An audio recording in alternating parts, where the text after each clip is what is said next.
ओम शांति। 4 दिसंबर 2025। आज की मुरली। मीठे बच्चे, तुम्हें अभी बाप द्वारा दिव्य दृष्टि मिली है। उस दिव्य दृष्टि से ही तुम आत्मा और परमात्मा को देख सकते हो। प्रश्न: ड्रामा के किस राज को समझने वाले कौन सी राय किसी को भी नहीं देंगे? उत्तर: जो समझते हैं कि ड्रामा में जो कुछ पास्ट हो गया वह फिर से एक्यूरेट रिपीट होगा, वह कभी किसी को भक्ति छोड़ने की राय नहीं देंगे। जब उनकी बुद्धि में ज्ञान अच्छी रीति बैठ जाएगा, समझेंगे हम आत्मा हैं, हमें बेहद के बाप से वर्षा लेना है। जब बेहद के बाप की पहचान हो जाएगी तो हद की बातें स्वतः खत्म हो जाएंगी। ओम शांति। अपनी आत्मा के सुधर्म में बैठे हो। रूहानी बाप रूहानी बच्चों से पूछते हैं, क्योंकि यह तो बच्चे जानते हैं एक ही बेहद का बाप है जिसको रूह कहते हैं। सिर्फ उनको सुप्रीम कहा जाता है। सुप्रीम रूह या परमात्मा कहते हैं। परमात्मा है जरूर, ऐसे नहीं कहेंगे कि परमात्मा है ही नहीं। परमात्मा माना परमात्मा। यह भी समझाया गया है, मूझना नहीं चाहिए, क्योंकि 5000 वर्ष पहले भी यह ज्ञान तुमने सुना था। आत्मा ही सुनती है ना। आत्मा बहुत छोटी सूक्ष्म है। इतना है जो इन आँखों से देखा नहीं जाता। ऐसा कोई मनुष्य नहीं होगा जिसने आत्मा को इन आँखों से देखा होगा। देखने में आती है, परंतु दिव्य दृष्टि से, सो भी ड्रामा प्लान अनुसार। अच्छा, समझो कोई को आत्मा का साक्षात्कार होता है, जैसे और चीज़ देखने में आती है। भक्ति मार्ग में भी कुछ साक्षात्कार होता है, तो इन आँखों से ही दिव्य दृष्टि मिलती है, जिससे चैतन्य में देखते हैं। आत्मा को ज्ञान चक्षु मिलती है, जिससे देख सकते हैं। परंतु ध्यान में, भक्ति मार्ग में बहुत भक्ति करते हैं तब साक्षात्कार होता है। जैसे मीरा को साक्षात्कार हुआ, डांस करती थी, बैकुंठ तो था नहीं, 500-600 वर्ष हुआ होगा। उस समय बैकुंठ था थोड़ी ही। जो पास्ट हो गया है वह दिव्य दृष्टि से देखा जाता है। जब बहुत भक्ति करते करते एकदम भक्तिमय हो जाते हैं, तब दीदार होता है, परंतु उनसे मुक्ति नहीं मिलती। मुक्ति, जीवन मुक्ति का रास्ता भक्ति से बिल्कुल न्यारा है। भारत में कितने ढेर मंदिर हैं। शिव का लिंग रखते हैं, बड़ा लिंग भी रखते हैं, छोटा भी रखते हैं। अब यह तो बच्चे जानते हैं, जैसी आत्मा है वैसे परमपिता परमात्मा है। साइज सबका एक ही है, जैसे बाप वैसे बच्चे। आत्माएं सब भाई भाई हैं। आत्माएं शरीर में आती हैं पाठ बजाने। यह समझने की बातें हैं। यह कोई भक्ति मार्ग की दंत कथाएं नहीं हैं। ज्ञान मार्ग की बातें सिर्फ एक बाप ही समझाते हैं। पहले पहले समझाने वाला बेहद का बाप निराकार ही है। उनके लिए पूरी रीति कोई भी समझ नहीं सकते। कहते हैं वह तो सर्वव्यापी है, यह कोई राइट नहीं। बाप को पुकारते हैं, बहुत प्यार से बुलाते हैं, कहते हैं बाबा आप जब आएंगे तो आप पर हम वारी जाएंगे। मेरा तो आप दूसरा न कोई। तो ज़रूर उनको याद करना पड़े। वह खुद भी कहते हैं, हे बच्चों, आत्माओं से ही बात करते हैं। इसको रूहानी नॉलेज कहा जाता है। गाया भी जाता है आत्मा और परमात्मा अलग रहे बहुकाल।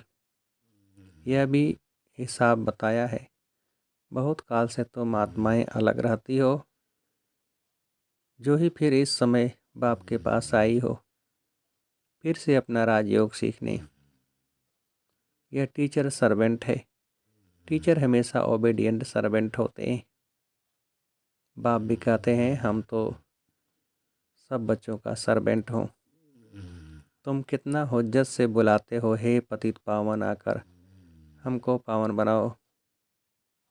सब हैं भक्तियाँ, कहते हैं हे भगवान आओ हमको फिर से पावन बनाओ। पावन दुनिया स्वर्ग को, पतित दुनिया नरक को कहा जाता है। यह सब समझने की बातें हैं। यह नॉलेज अथवा गॉड फादरली वर्ल्ड यूनिवर्सिटी है। इसकी एम ऑब्जेक्ट है मनुष्य से देवता बनना। बच्चे निश्चय करते हैं हमको यह बनना है। जिसको निश्चय ही नहीं होगा वह स्कूल में बैठेगा क्या। एम ऑब्जेक्ट तो बुद्धि में है। हम बैरिस्टर व डॉक्टर बनेंगे तो पढ़ेंगे ना, निश्चय नहीं होगा तो आएंगे ही नहीं। तुमको निश्चय है हम मनुष्य से देवता, नर से नारायण बनते हैं। यह सच्ची सच्ची सत्यनारायण से, सत्य नर से नारायण बनने की कथा है। वास्तव में यह है पढ़ाई, परंतु इनको कथा क्यों कहते हैं? क्योंकि 5000 वर्ष पहले भी सुनी होगी थी। पास्ट हो गई है, पास्ट को कथा कहा जाता है। यह है नर से नारायण बनने की शिक्षा। बच्चे दिल से समझते हैं नई दुनिया में देवताएं, पुरानी दुनिया में मनुष्य रहते हैं। देवताओं में जो गुण हैं वह मनुष्यों में नहीं है, इसलिए उनको देवता कहा जाता है। मनुष्य देवताओं के आगे नमन करते हैं। आप सर्वगुण संपन्न हो फिर अपने को कहते हैं हम पापी नीच हैं। मनुष्य ही कहते हैं, देवताओं को तो नहीं कहेंगे। देवताएं थे सतयुग में, कलयुग में हो न सके। परंतु आजकल तो सबको श्री श्री कह देते हैं। श्री माना श्रेष्ठ।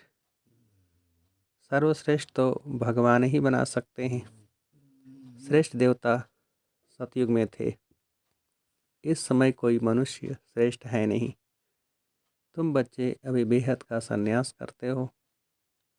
तुम जानते हो यह पुरानी दुनिया खत्म होने वाली है, इसलिए इन सब से वैराग्य है। वह तो हैं हठयोगी सन्यासी। घर बार छोड़ निकले, फिर आकर महलों में बैठे हैं। नहीं तो कुटिया पर कोई खर्चा थोड़े ही लगता है, कुछ भी नहीं। एकांत के लिए कुटिया में बैठना होता है, न कि महलों में। बाबा की भी कुटिया बनी हुई है। कुटिया में सब सुख हैं। अभी तुम बच्चों को पुरुषार्थ कर मनुष्य से देवता बनना है। तुम जानते हो ड्रामा में जो कुछ पास्ट हो गया वह फिर से एक्यूरेट रिपीट होगा। इसलिए किसको भी ऐसी राय नहीं देनी है कि भक्ति छोड़ो। जब ज्ञान बुद्धि में आ जाएगा तो समझेंगे हम आत्मा हैं। हमको अब तो बेहद के बाप से वर्षा लेना है। बेहद के बाप की जब पहचान होती है तो फिर हद की बातें खत्म हो जाती हैं। बाप कहते हैं गृहस्थ व्यवहार में रहते सिर्फ बुद्धि का योग बाप से लगाना है। शरीर निर्वाह के लिए कर्म भी करना है। जैसे भक्ति में भी कोई कोई बहुत नवदा भक्ति करते हैं, नियम से रोज जाकर दर्शन करते हैं। देहधारियों के पास जाना वह सब है जिस्मानी यात्रा। भक्ति मार्ग में कितने धक्के खाने पड़ते हैं। यहाँ कुछ भी धक्का नहीं खाना है। आते हैं तो समझाने के लिए बिठाया जाता है, बाकी याद के लिए कोई एक जगह बैठ नहीं जाना है। भक्ति मार्ग में कोई श्री कृष्ण का भक्त होता है तो ऐसे नहीं चलते फिरते श्री कृष्ण को याद नहीं कर सकते। इसलिए जो पढ़े लिखे मनुष्य होते हैं कहते हैं श्री कृष्ण का चित्र घर में रखा है, फिर तुम मंदिरों में क्यों जाते हो। श्री कृष्ण के चित्रों की पूजा तुम कहाँ भी करो, अच्छा चित्र न रखो, याद करते रहो। एक बार चीज़ देखी तो फिर वह याद रहती है।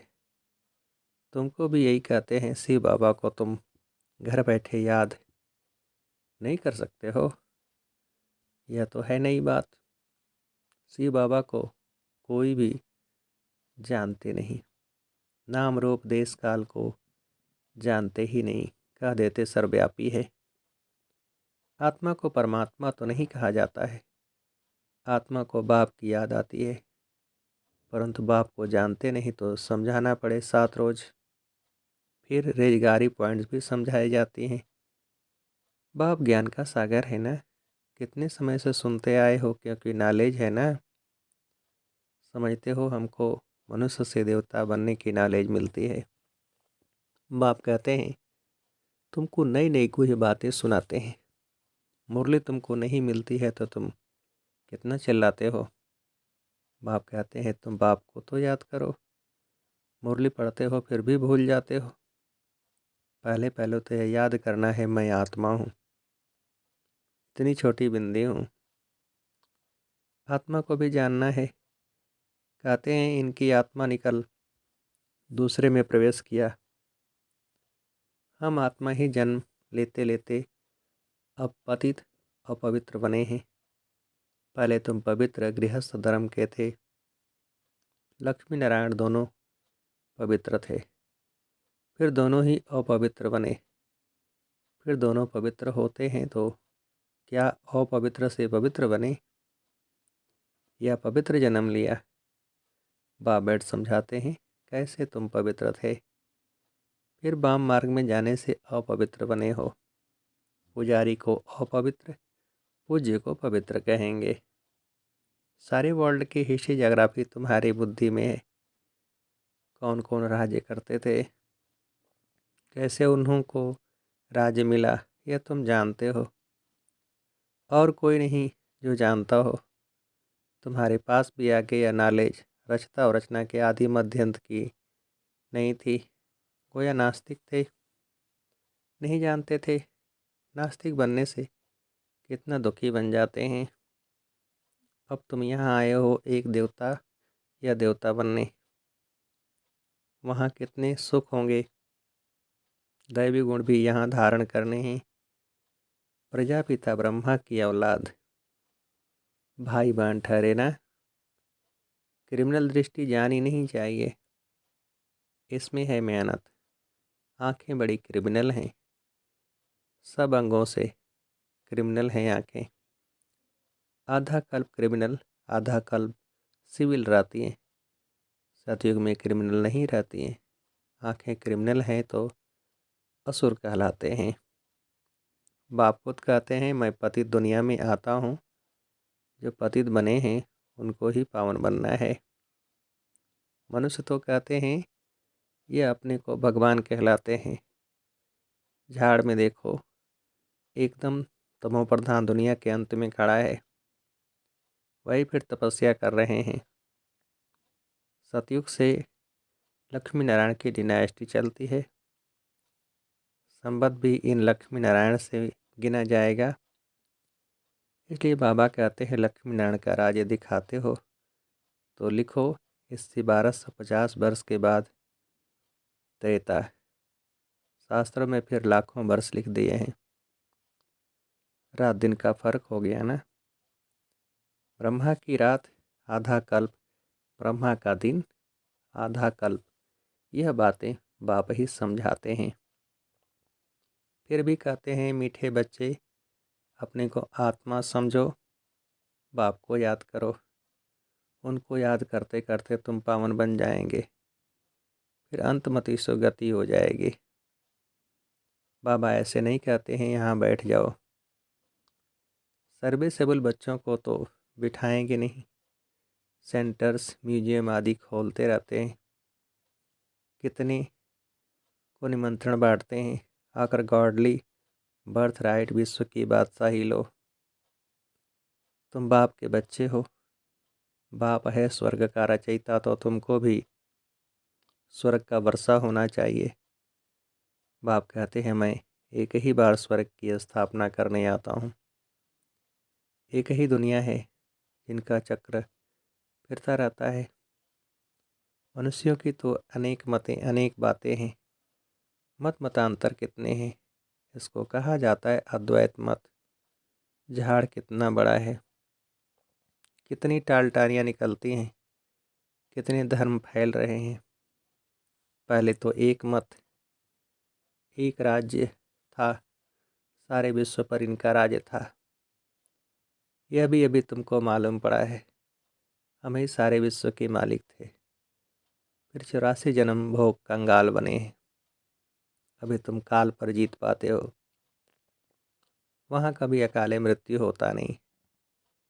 यहाँ तो देखो बैठे बैठे अकाले मृत्यु होती रहती है। चारों तरफ मौत ही मौत है। वहाँ ऐसे नहीं होता, पूरी एज लाइफ चलती है।